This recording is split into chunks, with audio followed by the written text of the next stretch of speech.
কদরের রাত চিনার বিশেষ কোনো লক্ষণ আছে কিনা? অনেকগুলো লক্ষণ আছে কদরের রাত চিনার। লাইলাতুন সামহাতুন তালকাতুন লা হারাতুন ওয়ালা বারিদা ও কামা ক্বালা আলাইহিস সালাতু ওয়াস সালাম।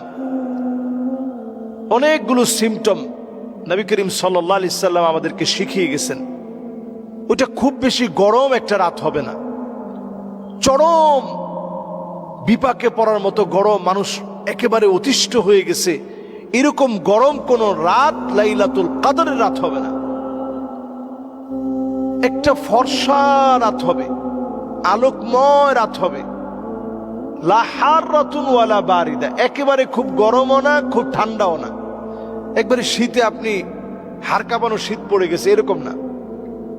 কেমন যেন নাতিশীতোষ্ণ একটা পরিবেশ ওই রাতে বিরাজ করবে। ইবাদতের আমেজ, ইবাদতের স্পিরিট, ইবাদতের স্পৃহা আপনার ভিতরে জাগ্রত হয়ে যাবে। ওইটা হবে কদরের রাত।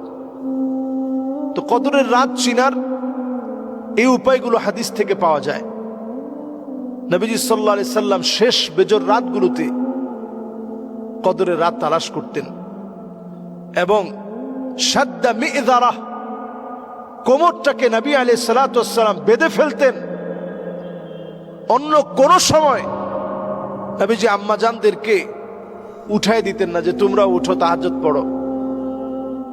আম্মাজানদের শরীরটা সরায় দিতেন, সেজদা দিতে ছোট্ট জায়গা, কষ্ট হতো নবীজির।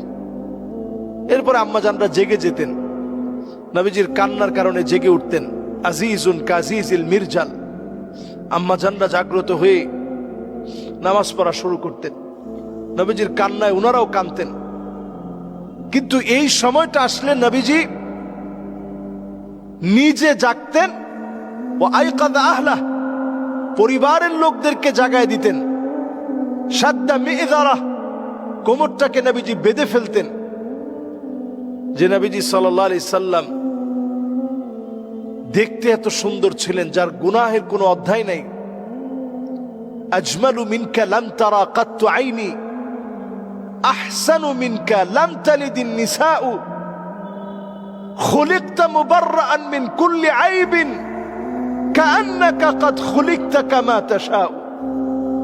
যে নবীজির জীবনে কোনো ত্রুটি নেই, যে নবীজির জীবনে কোনো গুনাহ নেই, সেই নবী তিনি যখনই এই রমাদান আসতেন, শেষ দশকটা চলে আসতো, কোমর বেঁধে ফেলতেন, ইবাদতের জন্য এত বেশি চেষ্টা করতেন।